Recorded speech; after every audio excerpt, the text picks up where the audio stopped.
Welcome to the English with Kirsty podcast from www.englishwithkirsty.com. Here I'll be sharing with you tips, information and other learning resources so that you can improve your business English.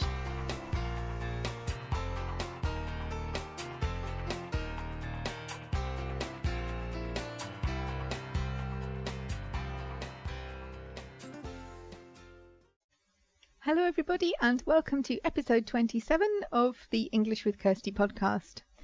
And I hope you're all having a good week. I'm having a good week. I had some feedback which always makes me happy about the last episode.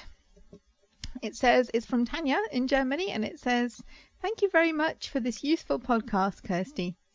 I still find the use of the apostrophe difficult sometimes, but it needs a lot of practice." And I agree, it does.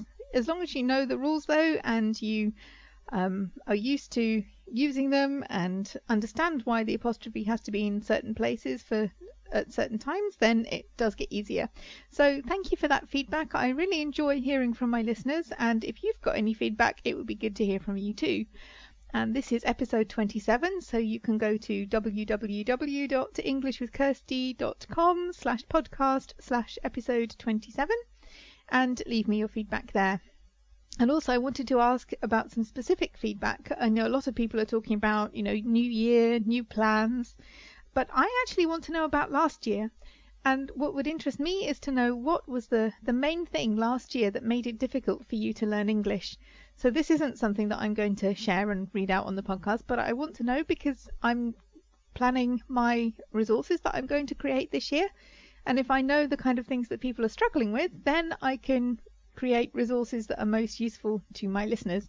So if you want to share that with me, it's only going to be shared with me. You can let me know. I'm going to put a special box for it on the contact form. And, what thing made it difficult for you to learn English, or what barrier was there to learning English.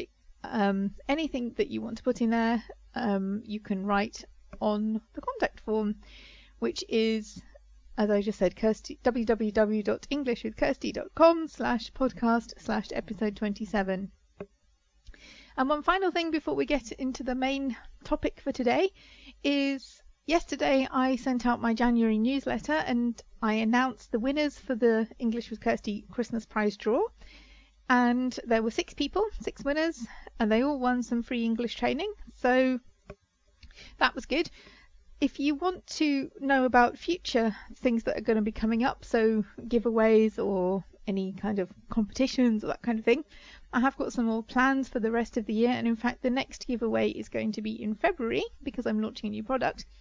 So if you want to be the first to know about that, you can subscribe to the newsletter, also on the show notes page, or you can subscribe to the podcast because then you'll get the episodes delivered to you as they come out and you won't have to search for them. So that is all I wanted to say in terms of the announcements, and now we'll move on to the next part of the podcast, which is about meetings. I've already talked about, people feeling a bit shy about speaking English, but sometimes the problem isn't that they feel shy, it's just that they can't get, as we say in English, they can't get a word in edgeways. Everybody else is talking and it's really hard to make yourself heard. Or there are times when people just keep interrupting you and that's really annoying. I know that the way that meetings feel and the way that people feel in meetings often have a lot to do with the way that they're chaired and run. And whenever I chaired meetings, I've always, with a lot of people, not just like small groups, but if I've had to chair a meeting, I've made sure that people were allowed to speak if they wanted to, and that there weren't multiple conversations going on. And some chairs do that better than others. I just think it's incredibly rude if someone starts to speak and other people will just start talking at the same time and don't let them finish. I just think that's bad manners. But in some companies that's tolerated more than others. So it will depend to some extent on the meeting that you're in or the company that you're in. But there are some things that you can do. So I just wanted to have a look at these because it's not so much about language skills, it's just about skills for knowing some phrases that you can say in these situations. So before you even think about interactions with other people, think about what you want to say. And I don't mean plan out, your sentences or write them out or anything like that. But be clear about the point that you want to make, because if you seem unsure about your point, yes, I wanted to, people are more likely to interrupt you then, because they're going to get bored. If you haven't got a clear train of thought and a clear point that you want to contribute to the discussion, people could interrupt, or they could disengage and start looking at their phone or something. So be clear about what you want to say. Don't ramble. Don't talk and say in 3 minutes what you could say in 30 seconds. Show people that you value their time by keeping to the point. And think about your delivery too, though. So I do say that people should be succinct, but you shouldn't run through what you have to say, gallop through and make it hard for people to understand. So think about your voice, that it's that it's loud enough so people can hear you, and it's slow enough. I know that I do speak quite quickly, and I really try not to in the podcasts. But if you've got a lot of people listening to you, then it is better to be a bit slower, and then it's easier to put emphasis in the right places and for people to understand exactly what you want to say to them. Okay, and then we wanted to look at another situation quickly if you can't make your point heard. So if people keep talking and talking. So the first thing is don't wait to be asked if it's a general discussion. Don't wait till somebody says, "Oh, what do you think about that?" If you've got something to say, then find a way to say it, to bring your point into the conversation. So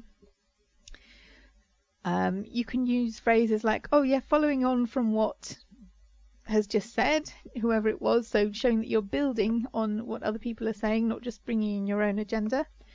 I agree with whoever, and then you can add, so you're showing that it's relevant to what someone else has said. You agree with them, and then add some more. There's something that I'd like to add to that. Before we move on, can I just, and then whatever you want to do. So if it looks as though the meeting is going to move on to something else, try and get your point in before it's too late. So before I move on, can I just add? Can I suggest? Whatever you want to do. And then more objections. That's an interesting point, but have you considered, it doesn't necessarily mean that you think it's really interesting. We use that word just to show that you respect the other person's contribution, but you'd like to bring another point of view. So it doesn't necessarily mean that you think it's really interesting if you say something's an interesting point. So yeah, you can say that before it moves on. I understand what you're saying, but that's another one that you can say if you have something that you want to say that you don't quite agree with them, or you think that they've missed something. Okay. And also, if there's an agenda for the meeting, then try and get your agenda items submitted on time so that you can be sure that the point that you want to talk about is discussed on time. And the third thing is if people keep interrupting. So, and I hate this. I find it really discourteous. But if people do, you're speaking and somebody starts speaking at the same time as you, I don't engage in a war of who's going to keep speaking for longest. I will stop, maybe not immediately if people hadn't realised that I haven't finished, but if they are intent on speaking at the same time as me, I'm not going to compete with them. But I will wait for them they're going to have to breathe at some point. Everybody's human, everybody needs to breathe, and when they do pause to take a breath, then I will use that pause to try and bring the discussion back round to where I was, where I hadn't finished, rather than to get louder and louder as some people do. I just think that's just not the way to behave. So you can use that pause to bring the point back to where you were. And some of these other points, it will depend who you're speaking with. If it's a lot of people that are, I don't know, the director of the company, you might not want to be as assertive as with a group of peers, but there are phrases that you can use like, if somebody raises an objection before you finish, you can say something like, I'm sure that this will be clearer when I've finished explaining my point, because then it shows that, oh, I don't have all the information. I shouldn't really be objecting because I may not have all the facts. So rather than saying, hey, I haven't finished, if you explain why that they haven't got the information that they may need, then that's sometimes a better way of doing it. Or you could just say, actually, I haven't finished what I wanted to say about this. Perhaps we can come to this point after I've finished giving you all the facts or giving you all the information. Or you could just say, excuse me, I haven't finished yet. Can you allow me to finish, and then we can move on.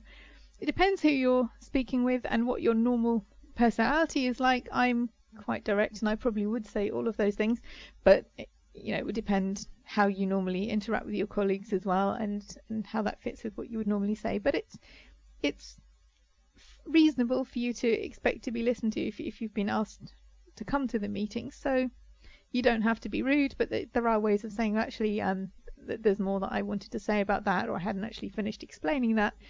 I think that's perfectly reasonable.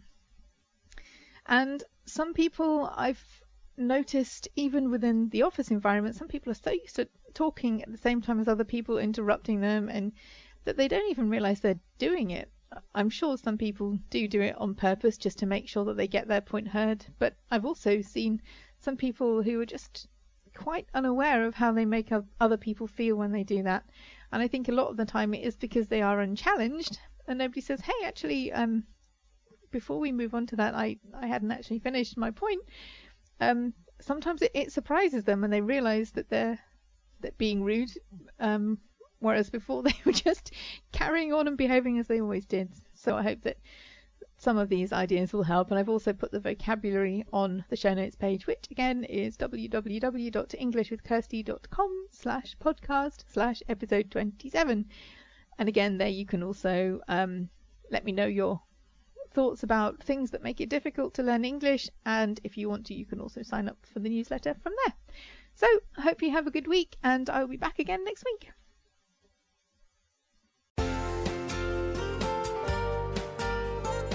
I hope you enjoyed this episode of the English with Kirsty podcast. If you have any questions or comments, my email address is kirsty@englishwithkirsty.com, or you can go to www.englishwithkirsty.com/podcast, where you'll find information about the individual episodes.